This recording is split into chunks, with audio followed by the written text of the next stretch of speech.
Okay, y'all ready? Okay, thank y'all for being here again today. Larry Leith, the Kerr County Sheriff. I'm going to kind of go over some brief notes with y'all real quick, then I'm going to pass it on to the mayor. Hundreds of first responders remain along the Guadalupe River in Kerr County working to reunite families.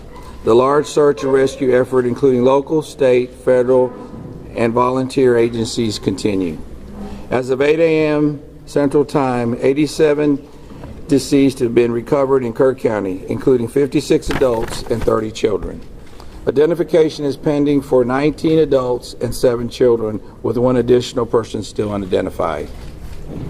At present, 5 Camp Mystic campers and 1 counselor still remain unaccounted for. We ask private boats to stay off the Guadalupe River to allow search and rescue teams to operate without any interference. This is a tragic time for us.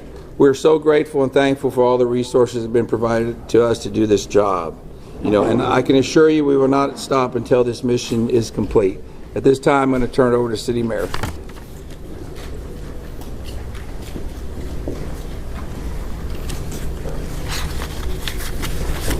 Thank you for being here. I'm Joe Herring Jr. I'm Mayor of the City of Kerrville.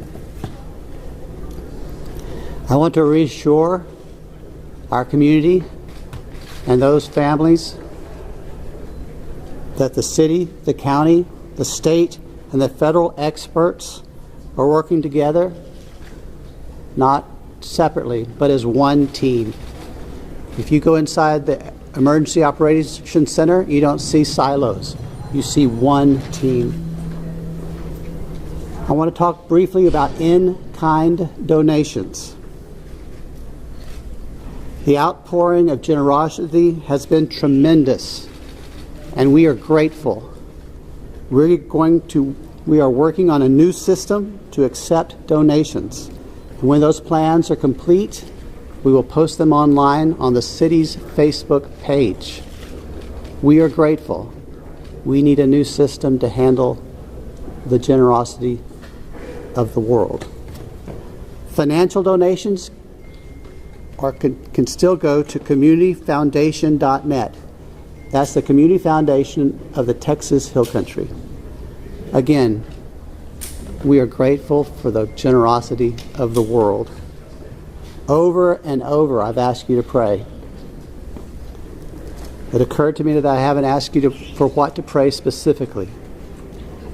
Please pray for those who mourn, for those who wait, and for those who help. Now I'd like to call on Lieutenant Colonel Ben Baker.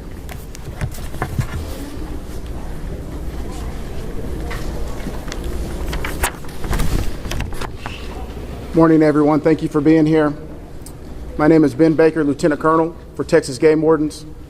I'd like to start out by thanking the Mayor, Sheriff, Chief, our local state partners, Texas Department of Public Safety, and the many others that have responded to this tragic event. We as Texas are strong, and together we face adversity. Your Texas game wardens responded in the early mornings of Friday to this tragic event, along with many other local and state partners. Since the early mornings of Friday, your Texas game wardens have had over 300 game wardens in the area, serving the people of the state of Texas and the citizens of Kerr County. Among that, we've searched 26 river miles since the tragic event has started. We've had approximately 444 rescues, 30 recoveries.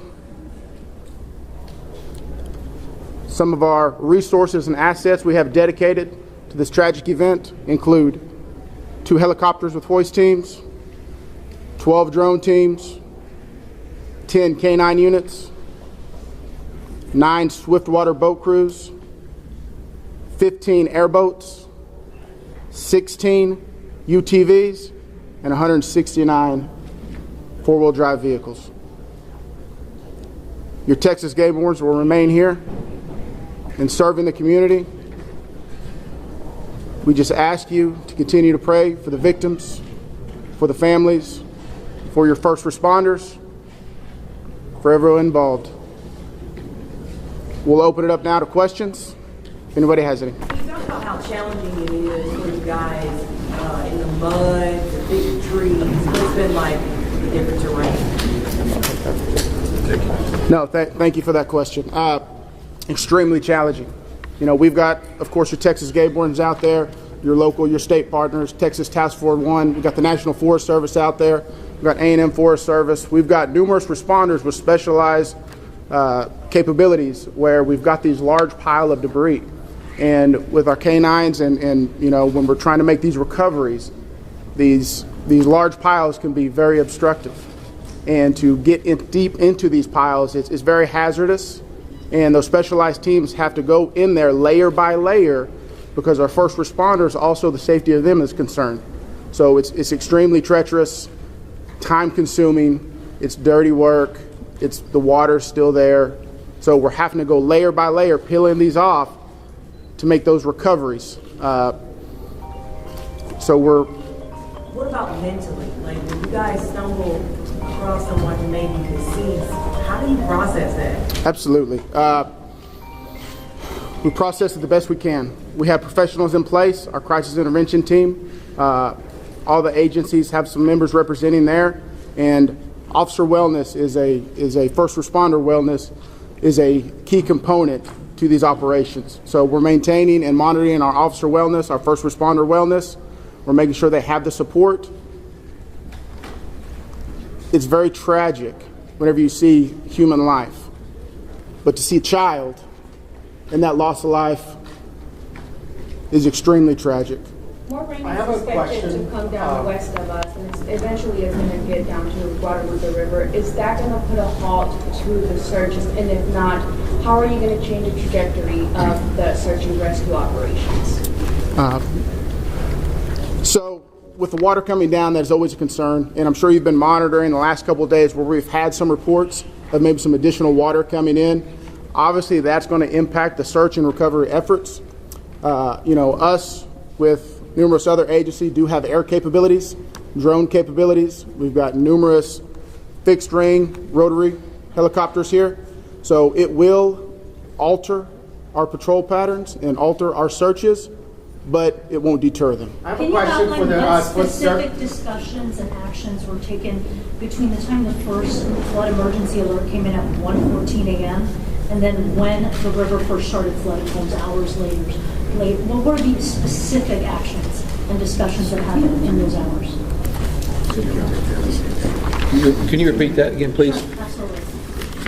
I would like to know if you could outline, please, what the specific actions and discussions were that local officials took between 1:14 a.m., that's when the first flood emergency alert came out, and hours later when the river first started flooding. What happened in those hours? What I can tell you, when I was first notified, it was around the 4 to 5 area. one of my sergeants was in dispatch when the first calls started coming in, the actual 911 calls come in. Like at 4 in the morning? It was between 4 and 5 when I got notified. Okay, but prior to that, in that 3 to 4 area, my understanding is, and we're in the process of trying to put a timeline. That's going to take a little bit of time. As I've told you several times, that is not my priority this time. There's 3 priorities. That's locating the people out there, identifying and notifying the next of kin. That is what I'm taking as my job as sheriff here to do. Okay. With all due respect, sir, I think that the community here is asking these questions. What happened? When did it happen? Was the emergency manager awake at the time? Did they push the button to issue an emergency alert? Sir, it's not that easy when you just push a button, okay? There's a lot more to that. And we've told you several times. So did it happen, sir? I can't tell you at this time, You okay? can't tell me if the emergency manager of the county actually issued an emergency alert. Okay, Sheriff, who Shimon, is just give me a second. Emergency Answer the question. Operations Center? Who Let him runs answer the question. the Emergency Operations I'll come back to you. I ain't going nowhere. Appreciate it. Who runs the Emergency Operations Center? We have a communication center, a dispatch, okay? We have a communication center. That's where the calls actually go to the police department, then they're forwarded to Right, us. but leading up to this, in monitoring the weather, there's, in any large city, in any state, there's an Office of Emergency Management that is monitoring the weather, that is watching and listening and getting briefings. Who was getting those briefings in this city, in this county? Who was receiving that information? And who would have ultimately made the decision to evacuate, hearing what was coming in from the Weather Service and other people? Okay, what we would have done when we get notified, okay, I'm going to tell you. You're not emergency management though, right? The sheriff's not EOC. No, there is no, Who is I'm at, EOC? as the city, yeah, help me there. So we understand you have many questions. Right. Hang on. No, I understand, but you're not gonna answer the question because that's up to the city manager and the mayor to answer those Correct. questions. County emergency. We understand you That's have the many judge. Where is the questions. judge? The judge is not here. We understand that, but right now, this team up here is focused on We bringing people understand that too, home. but there are a number That's our of focus. questions that are All those leading up to questions this. will be answered, but the No. priority right now It seems like you're is ducking bringing the- people home. We totally understand that, and we value the incredible work that is being done by those first responders. We're seeing them out there muddy and sweaty and grinding it out day after day. But your community is asking these questions. And we will get answers. Right now, all of our resources are focused You should be able to to answer recovery. Who was in charge of the Emergency Operations Center at the time that was getting any briefings? Do we have another question? if any I briefings? do. I think I'd like to focus on what local people can be looking for. We're looking at some erosion in roads and safety in them traveling. What can we tell people who live here right now and what they can do in their daily life? Should they worry about traveling on roads? Do we know anything about that infrastructure? Sure, absolutely. Jonathan Lamb, Kerrville Police Department. So we know that there's substantial road damage. Some roads have been closed for safety. We've got crews out there in the county shoring them up and making sure that people can travel to and from. What we're asking for the public to do to assist us is if they believe that they have seen someone, a victim, notify emergency services. Call 911, let us know, or use our non-emergency numbers, area code 830-257-8181. Contact our dispatch team and we will send officers out there. We also ask folks to limit their travel. Our first responders have had a very difficult time getting to where they need to go because of the amount of people who are flooding our roadways. We understand there's natural curiosity. People want to come here and see the flood damage. Now is not the time for sightseeing. This operation is ongoing and continuous, and it will continue. I've got time for one more question. Can you tell us when your last live rescue of the people who are Last question. As far as I know, the last live rescue, unless there's new information, and I don't believe there is, was made on Friday. All right, I'm afraid that's going to have to do it for this morning. Can someone answer if the bodies have been released to the families, Sheriff? Excuse me. Have the bodies been released to the families? Some. I mean, they're at autopsy. I mean, They're still missing. Do we have an estimate among the general population, not just the girls from Mystic, even just credible reports? Is it hundreds still? Is there any estimate among the general population of how many people are no. missing? I've told y'all several times, it's hard to know that number. No, we don't. I know the numbers that we have found, and that's all I know. You still don't want to tell us who was All right, so we're going to continue our operations. The next time that we're going to be in front of y'all will be at 5 p.m. right back here. If there is a critical update, again, we'll provide that information to you through the contact list that you have provided to us. Thank you all. We appreciate it. Lieutenant? Yes, sir. I had one other question. Maybe you can help. It was about the volunteers that are coming.